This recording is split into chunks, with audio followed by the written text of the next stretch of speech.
መላው ዓለም የክርስቶስን ትንሣኤ በደስታና በዝማሬ በሚያከብርበት በዚህ ወቅት በናብሎስ ተራሮች ግርጌ ግን ሌላ ትዕይንት ይታያል። ዓለም ወደ አዲስ ኪዳን ብርሃን ሲሻገር ለሺህ ዓመታት በኦሪት ሥርዓት የጸና ዛሬም በግ በማረድ የፋሲካን ደም የሚረጭ አንድ ሕዝብ አለ። ይህ ተግባር ከአይሁዳውያን እንኳን ተለይተው እንዲታዩ ያደርጋቸዋል። አይሁዳውያን በግ ማረድ ያቆሙት በ70 ዓመተ ምህረት የኢየሩሳሌም ቤተ መቅደስ በሮማውያን ከፈረሰ በኋላ ነው። እንደ አይሁድ ሕግ መስዋዕት ማቅረብ የሚቻለው በኢየሩሳሌም መቅደስ ብቻ ስለሆነ መቅደሱ በሌለበት ሁኔታ በግ ማረድ እንደ ኃጢአት ይቆጠራል። ስለዚህ አይሁዳውያን ዛሬ ፋሲካን የሚያከብሩት ሴዴር በሚባል ስነ ስርዓት በጸሎትና ምሳሌያዊ ምግቦችን በመመገብ እንጂ ደም በማፍሰስ አይደለም። ይህ ሕዝብ ግን እውነተኛው መቅደስ ያለው በኢየሩሳሌም ሳይሆን በገሪዛን ተራራ ነው ብለው ስለሚያምኑና ተራራው ደግሞ በእጃቸው ስለሚገኝ ዛሬም ድረስ በግ በማረድ ደም የሚረጩ ብቸኛ ማህበረሰብ ሆነው ቀርተዋል። ይህ ትዕይንት ለዘመናዊው ዓለም እንግዳ ቢሆንም ለእነርሱ ግን የሺህ ዓመታት ማንነታቸው ነው። በዓለም ላይ በኦሪት ሥርዓት መሠረት ደም በማፍሰስ ፋሲካን የሚያከብሩ እነርሱ ብቻ ናቸው። ይህ ሕዝብ ማን ነው? ለምንስ ዛሬም በብሉይ ኪዳን ጥላ ስር ቀሩ? በመካከለኛው ምስራቅ እምብርት በናብሎስ ተራሮች ግርጌ ዓለም የረሳቸው ግን ደግሞ የታሪክ ትልቅ ጠባሳ የሆነ አንድ ሕዝብ ይኖራል። እነዚህ ሕዝቦች ሳምራውያን ናቸው። ለአብዛኛው ዓለም ሳምራዊ የሚለው ስም ሲነሳ ቀድሞ የሚታወሰው በመጽሐፍ ቅዱስ ውስጥ በኢየሱስ ክርስቶስ ምሳሌ የተጠቀሰው ያ ደጉ ሳምራዊ ነው። ነገር ግን ከዚህ ምሳሌ በስተጀርባ ለዘመናት የቆየ በደምና በእምነት የተጋመደ ዛሬ እንደ አውሮፓውያን አቆጣጠር በ2026 ቁጥራቸው ከ900 በማይበልጡ ሰዎች የተገደበ ጥልቅ የታሪክ ምስጢር አለ። ሳምራውያን ራሳቸውን ሰማሪም ወይም የሕጉ ጠባቂዎች ብለው ይጠራሉ። ይህም ስያሜያቸው የሺህ ዓመታት የታሪክ ውዝግብ፣ የእምነት ጽናትና የመኖር ተጋድሎ ውጤት ነው። ይህ ከ3600 ዓመታት በፊት ጀምሮ እስከ ዛሬው ዘመን ድረስ ያለውን የሳምራውያንን ጉዞ የምንዳስስበት ትረካ ነው። የሳምራውያን ታሪክ መሰረት የሚጀምረው ከዛሬ 3000 ዓመታት በፊት በንጉስ ዳዊትና በልጁ በሰለሞን ዘመን 12ቱ የእስራኤል ነገዶች በአንድ ንጉስ ስር የተባበረችና የገነነች ሀገር በመሰረቱበት በዚያን ወቅት ነው። ነገር ግን ይህ አንድነት በንጉስ ሰለሞን ሞት ማግስት ፈረሰ። ደቡባዊው የአይሁድ መንግስት በኢየሩሳሌም ሲመሰረት በኢዮርብዓም መሪነት አመጽ ያስነሱት 10 ነገዶች ደግሞ ሰሜናዊውን የእስራኤል መንግስት መሰረቱ። ዋና ከተማቸውንም በሰማሪያ አደረጉ። ሳምራውያን እንደሚሉት ክፍፍሉ የጀመረው ከዚያ በፊት በሊቀ ካህናቱ በኤሊ ዘመን ነው። ኤሊ አምልኮውን ከገሪዛን ተራራ ወደ ሴሎ ወሰደው ብለው ያምናሉ። ነገር ግን መጽሐፍ ቅዱስን ስንመለከት እግዚአብሔር ማደሪያው እንዲሆን የጽዮንን ተራራ መርጦ የዳዊትን መንግስት እንዳጸና ቃሉ በግልጽ ያረጋግጣል። በመዝሙር 78 ከ67 እስከ 68 ላይ እንደተጻፈው የዮሴፍን ድንኳን ናቀ፣ የኤፍሬምንም ነገድ አልመረጠም፣ ነገር ግን የይሁዳን ነገድ የወደደውን የጽዮንን ተራራ መረጠ ተብሎ ተጽፏል። በ722 ዓመተ ዓለም ኃያሉ የአሦር መንግስት ሰማሪያን በወረረ ጊዜ የታሪክ ጠባሳው ይበልጥ ገዘፈ። የአሦር ንጉስ ሳርጎን ዳግማዊ ሰማሪያን ድል ካደረገ በኋላ 27290 የሚሆኑ እስራኤላውያንን ማርከው በባዕድ አገር አሰፈሯቸው። በምድሪቱ ላይ አመጽ እንዳይነሳም ከባቢሎን፣ ከኩታ፣ ከአዋናና ከሐማት የመጡ አሕዛብን አምጥቶ በሰማሪያ ከተሞች አሰፈራቸው። እነዚህ መጤዎች በምድሪቱ ላይ ሲሰፍሩ የራሳቸውን ጣዖታትና ባዕድ ልምምዶች ይዘው መጡ። የምድሪቱን አምላክ ሕግና ሥርዓትም አያውቁም ነበር። በዚህም ምክንያት እግዚአብሔር በመካከላቸው የሚሰለጥኑ አንበሶችን ላከባቸው። አንበሶቹም ሰፋሪዎቹን ይገድሏቸው ጀመር። ወሬውም እስከ አሦር ንጉሥ ደረሰ። ሰፋሪዎቹ የምድሪቱን አምላክ ሥርዓት ባለማወቃቸው በአንበሶች እየተጠቁ መሆኑ ተነገረው። ንጉሱም ፈጥኖ ትእዛዝ አስተላለፈ። ከዚያ ከማረካቸዋቸው ካህናት አንዱን ወደዚያ መልሱት፣ በዚያም ይኖር፣ የምድሪቱንም አምላክ ሥርዓት ያስተምራቸው አለ። በዚያም መሰረት ከአሦር ምርኮ የተመለሰ አንድ እስራኤላዊ ካህን በቤቴል መጥቶ ተቀመጠ። እግዚአብሔርንም እንዴት ማምለክ እንዳለባቸው ያስተምራቸው ጀመር። ሆኖም ይህ ትምህርት ፍጹም የሆነ ለውጥን አላመጣም። እያንዳንዱ ሕዝብ የገዛ ጣዖቱን እየቀረጸ በሰማሪያ ኮረብቶች ላይ ባሉ ከፍተኛ ቦታዎች ማምለኩን ቀጠለ። በዚያን ጊዜ አንድ የሚገርም ድብልቅ አምልኮ ተፈጠረ። ሕዝቡ በስርዓት እግዚአብሔርን ይፈሩ ነበር። በሌላ በኩል ግን እንደየመጡበት አገር ልማድ የገዛ አማልክቶቻቸውን ያመልኩ ነበር። ይህ የታሪክ አጋጣሚ በይሁዳና በሰማሪያ ሕዝብ መካከል ለዘመናት ለዘለቀው ሃይማኖታዊና ዘራዊ ቅራኔ ትልቅ መሰረት ሆኖ ተመዘገበ። ሳምራውያን ራሳቸውን ንጹሃንና ምርኮ ያልወሰዳቸው የኤፍሬምና የምናሴ ነገዶች ቀጥተኛ ወራሾች ነን ቢሉም መጽሐፍ ቅዱስ ግን እነዚህ አዲስ ሰፋሪዎች ከአገሬው ሕዝብ ጋር መደባለቃቸውንና አምልኳቸውንም የእግዚአብሔርን ሕግ ከባዕድ አማልክት ጋር የደባለቀ እንደነበር ይመሰክራል። አይሁድ ሳምራውያንን የኩታ ሰዎች ብለው የሚጠሯቸው በዚህ ምክንያት ነበር። ደማቸውም ሆነ እምነታቸው የተበረዘ መሆኑ የታወቀ እውነት ነበር። ሳምራውያን ከአይሁድ የሚለዩት በዘር ብቻ አይደለም፣ በስነ መለኮትም ጭምር ነው። እነርሱ የሚቀበሉት 5ቱን የሙሴ መጽሐፍት ብቻ ሲሆን እግዚአብሔር በታሪክ ሂደት በነቢያት በኩል የገለጠውን እውነትና የጽዮንን መመረጥ ወደ ጎን አሉ።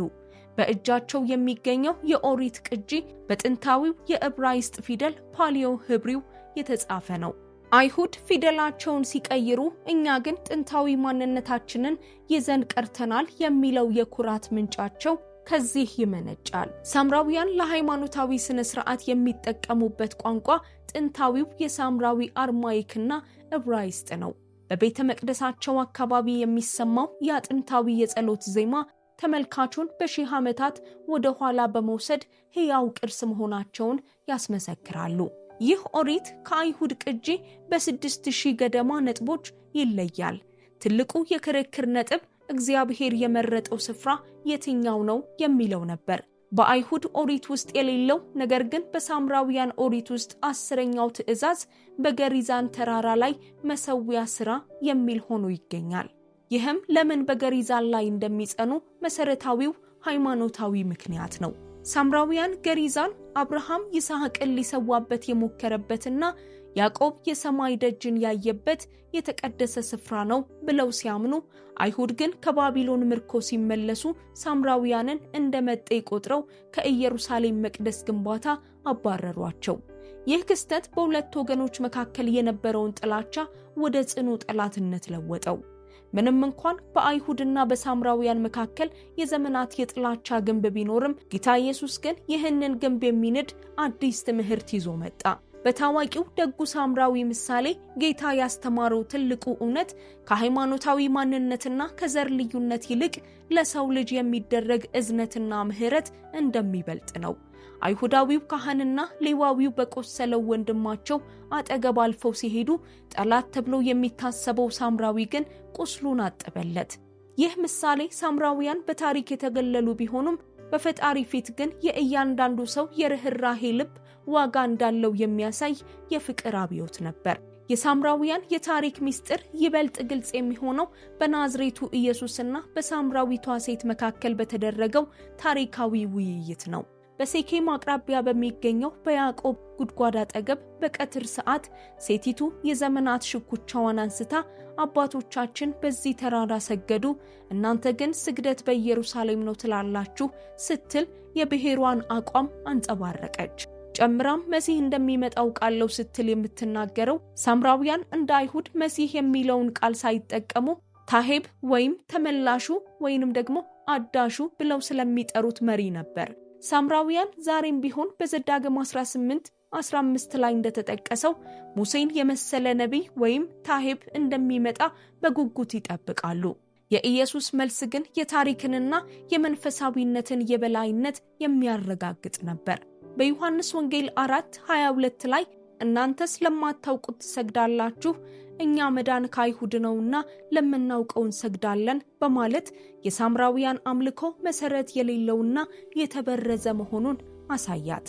እውነተኛው ታሂብ ክርስቶስ መጥቶ ያለ እነርሱ ግን አሁንም ሌላ እንደሚጠብቁ በግልጽ የታሪኩን ትርጉምና ቅራኔ ከፍ አደረገው። እግዚአብሔር መሲሁን የላከውና እውነቱን የገለጠው በይሁዳ የዘር መስመር መሆኑን አረጋገጠ። ይህ ለሳምራውያን የታሪክ ትዕቢት የተሰጠ ትልቅ ምላሽ ነበር። ዋናው ነገር ቦታው ሳይሆን በመንፈስና በእውነት መስገድ መሰረታዊው እውነት እንደሆነ ተገለጠ። በታሪክ ማዕበል ውስጥ ሳምራውያን ያላለፉበት መከራ የለም። በ6ኛው ክፍለ ዘመን በባይዛንታይን ንጉስ ዩስቲኒያን ዘመን ከደረሰባቸው ጭፍጨፋ ጀምሮ ቁጥራቸው በሚሊዮን ከነበረበት ወደ ሺዎች ወረደ። እንደ አውሮፓውያን አቆጣጠር በ1917 ዓመተ ምህረት ደግሞ በዓለም ላይ የቀሩት 146 ሰዎች ብቻ ነበሩ። ከደማችን ውጪ አንጋባም በሚል ጥብቅ ህጋቸው ምክንያት በቅርብ ዘመዶች ጋብቻ ሳቢያ ብዙ ህፃናት አካል ጉዳተኛ ሆነው ይወለዱ ነበር። ይህ የዘር ግንድ መጥበብ የታሪክና የደም ቁስላቸው ሆኖ ቆይቷል። ዛሬ ግን ከውጭ ሴቶች በማግባትና በዘመናዊው የዲኤንኤ ምርመራ በመታገዝ ቁጥራቸውን ወደ 900 አድርሰዋል። ዛሬ በገሪዛን ተራራ ላይ ማንኛውም ወጣት ከማግባቱ በፊት ወደ ሆስፒታል ሄዶ ምርመራ የሚያደርግበትና የሃይማኖት መሪዎቹ የሳይንስን ውጤት በሙሉ ልብ የሚቀበሉበት አዲስ ምዕራፍ ተጀምሯል። ዛሬ ሳምራውያን በሁለት ዓለማት መካከል ይኖራሉ። ግማሾቹ በፍልስጤም አስተዳደር ስር በናብሉስ፣ ግማሾቹ ደግሞ በእስራኤል በሆሎን ይኖራሉ። ይህ ጂኦግራፊያዊ አቀማመጥ በእስራኤልና በፍልስጤም ግጭት ውስጥ የማይገቡ የሁለቱም ወገን መታወቂያ ያላቸውና በሁለቱ ማህበረሰቦች መካከል እንደ ሰላማዊ ድልድይ የሚያገለግሉ ዲፕሎማሲያዊ ሰዎች እንዲሆኑ አድርጓቸዋል። ዛሬም በገሪዛን ተራራ ላይ ነጭ ልብስ ለብሰው ሺህ ዓመታት ያስቆጠረውን ዜማ እያዜሙ የፋሲካን በዓል በኦሪት ሥርዓት በግ በማረድ ያከብራሉ። ይህ የፋሲካ በዓል አከባበር በመቶዎች የሚቆጠሩ በጎች በአንድ ላይ ሲታረዱ ደም ሲፈስና ስጋው በጉድጓድ እሳት ውስጥ ሲበስል የሚታይበት፣ ዛሬ በዓለም ላይ በግ በማረድ ፋሲካን የሚያከብሩ ብቸኛ ህዝቦች የሚያደርጋቸው ሕያው ብሉይ ኪዳን ነው። ሆኖም በአዲስ ኪዳን ዘመን ይህ መስዋዕትነት በክርስቶስ ፍጻሜውን አግኝቷል። በአንደኛ ቆሮንቶስ 5:7 ላይ እንደተጻፈው ፋሲካችን ክርስቶስ ታርዷልና እንደሚለው ዛሬ በገሪዛን ተራራ ላይ የሚፈሰው የሺህ በጎች ደም ትናንትን የሚያስታውስ ጥላ ነው። ይህ ምስል የሚያሳየን የሰው ልጅ ኃጢአት ምን ያህል ዋጋ የሚያስከፍል እንደሆነ ነው። ነገር ግን ይህ ጥላ የሚያመለክተው ወደ አንዱና ወደ እውነተኛው አካል ወደ ኢየሱስ ክርስቶስ ነው። በገሪዛን ተራራ ላይ የሚታረደው በግ በየዓመቱ ይደገማል። በቀራንዮ ላይ የታረደው የእግዚአብሔር በግ ግን አንድ ጊዜ ለዘላለም ቀርቦ በመስዋዕት የደህንነትን በር ከፈተ። ሳምራውያን ዛሬም በመሰዊያው ዙሪያ በጭስና በደም መካከል ሲቆሙ፣ እኛ ግን ከሞት በተነሳውና ሕያው በሆነው ጌታ ብርሃን ውስጥ እንመላለሳለን። ሳምራውያን አሁንም ጥላ በሆነው ሥርዓት ሲጸኑ፣ አዲስ ኪዳን ግን ወደ አማናዊው እውነት ይጠራቸዋል። የዕብራውያን ጸሐፊ በምዕራፍ 10 ላይ እንደሚነግረን የኮርማዎችና የፍየሎች ደም ኃጢአትን ሊያስወግድ አይችልም። ሳምራውያን ዛሬም በግ የሚያርዱት እውነተኛው የእግዚአብሔር በግ የሆነው ኢየሱስ ክርስቶስ ለዓለም ሁሉ አንድ ጊዜና ለዘላለም መሰዋቱን ስላልተቀበሉ ነው። ይህ ጥንታዊ ሥርዓት የሚመራው ከጥንታዊው ከአሮን የክህነት መስመር እንደመጡ በሚያምኑት ታላቁ ሊቀ ካህናት ነው። በአዲስ ኪዳን ግን ከሰማያት ያለፈ በሌዊ ሳይሆን በመልከ ጼዴቅ ሹመት የተሾመ ታላቅ ሊቀ ካህናት ኢየሱስ ክርስቶስ አለን። የሳምራውያን ታሪክ የአንድ ብሔር የመኖር ተጋድሎ ነው። ከሰለሞን ዘመን መከፋፈል፣ ከአሦር ወረራ፣ ከሮማውያን ሰይፍና ከዘመናዊው ዓለም ተጽዕኖ የተረፉ ድንቅ ሰዎች ናቸው። ሆኖም ታሪካቸው እውነትን በከፊል መያዝ ወይም የታሪክ ትርክትን ከእውነት በላይ ማድረግ ወዴት እንደሚያደርስ የሚያሳይ ትልቅ ትምህርት ነው። ገሪዛን ተራራ በዘዳግም 11:29 መሰረት የበረከት ተራራ ተብሎ ሲጠራ፣ ማዶ ላይ ያለው የጌባል ተራራ ደግሞ የመርገም ተራራ ተብሎ ይታወቃል። ሳምራውያን ዛሬም በዚህ የበረከት ተራራ ላይ ቆመው እውነተኛውን በረከት ማለትም ክርስቶስን አለማግኘታቸው ትልቅ የታሪክ ቅራኔ ነው። ሳምራውያን የጥናት ተምሳሌቶች ቢሆኑም በአዲስ ኪዳን መነጽር ግን ያለ እውነተኛው መሰረት የሚደረግ አምልኮ መጨረሻው ምን እንደሚሆን የሚነግር ሕያው ማስታወቂያ ነው። ጌታ ኢየሱስ ግን ለሳምራውያን ትልቅ ተስፋን ሰጥቷል። በሐዋርያት ሥራ 1:8 ላይ ለሐዋርያቱ የሰጠው ተስፋ በኢየሩሳሌም በይሁዳም ሁሉ በሰማርያም እስከ ምድር ዳርም ድረስ ምስክሮቼ ትሆናላችሁ የሚል ነበር። ይህ በሰማርያም የሚለው ቃል ለደቀ መዛሙርቱ ትልቅ የቤት ሥራ እየሰጣቸው ነበር። ይህም ጠላቶቻችሁን ውደዱ፣ ያገለሏችሁንም ፈልጉ የሚል የጸጋ ጥሪ ነው። ይህ ትእዛዝ በሐዋርያት ሥራ ምዕራፍ 8 ላይ ፍሬ ሲያፈራ እንመለከታለን። ወንጌላዊው ፊልጶስ ወደ ሰማርያ መውረዱ የታሪክን በቀል በወንጌል ፍቅር የመተካት ጉዞ ነበር። እርሱም ወርዶ ክርስቶስን በሰበከላቸው ጊዜ በዚያች ከተማ ታላቅ ደስታ ሆነ። ይህም የሚያሳየው ሳምራውያን ከታሪካዊ ጥላቻ ወጥተው ወደ ክርስቶስ ብርሃን እንዲመጡ የተከፈተ የፍቅር በር መኖሩን ነው። ዛሬም የሳምራውያን ታሪክ የሚያስተምረን እውነትን ከፍቅር ጋር መያዝ እንዳለብን ነው። ያለ ፍቅር የሚደረግ እውነት ይገላል፣ ያለ እውነት የሚደረግ ፍቅር ደግሞ ያታልላል። በክርስቶስ ግን እውነትና ፍቅር ተገናኝተዋል። አዲስ ኪዳን ሳምራውያንን እንደ ጠላት ሳይሆን እንደ ጠፉና ወደ እረኛቸው ሊመለሱ እንደሚገባቸው በጎች ይመለከታቸዋል። ዛሬ እኛ የምናከብረው ፋሲካ የታረደውን በግ ሳይሆን ሞትን ድል አድርጎ የተነሳውን የትንሣኤውን ጌታ ነው። ሳምራውያን ዛሬም በገሪዛን ተራራ ላይ በግ በማረድ ጥላውን ሲጠብቁ፣ እኛ ግን ፋሲካችን ክርስቶስ ታርዷል ብለን አካሉን እንይዛለን። የታሪካቸው ጽናት የሚደንቅ ቢሆንም እውነተኛው የፋሲካ በግ ግን ደሙን አፍስሶ የቀራንዮውን መሠዊያ ካከናወነ 1000 ዓመታት አልፈዋል። የሳምራውያን ፋሲካ ትናንትን ያስታውሰናል። የክርስቶስ ፋሲካ ግን ለዘላለም ተስፋን ይሰጠናል። ትናንት በያዕቆብ ጉድጓድ አጠገብ የተሰማው ያ እውነት ዛሬም ያስተጋባል። እግዚአብሔር መንፈስ ነው፣ የሚሰግዱለትም በመንፈስና በእውነት ሊሰግዱለት ይገባል። ሳምራውያን ለዓለም ሙዚየም ሳይሆኑ የጥንቱ ዓለም እስትንፋስ ሆነው በ21ኛው ክፍለ ዘመን የሚኖሩ ድንቅ ሰዎች ናቸው። ገሪዛን ተራራ ዛሬም አለ። ነገር ግን እውነተኛው አምልኮ ከተራራው ጫፍ በላይ ወጥቶ በሰው ልብ ውስጥ ማደሪያውን ካደረገ ዘመናት ተቆጥረዋል። ሳምራውያን የሕጉ ጠባቂዎች ነን ይላሉ።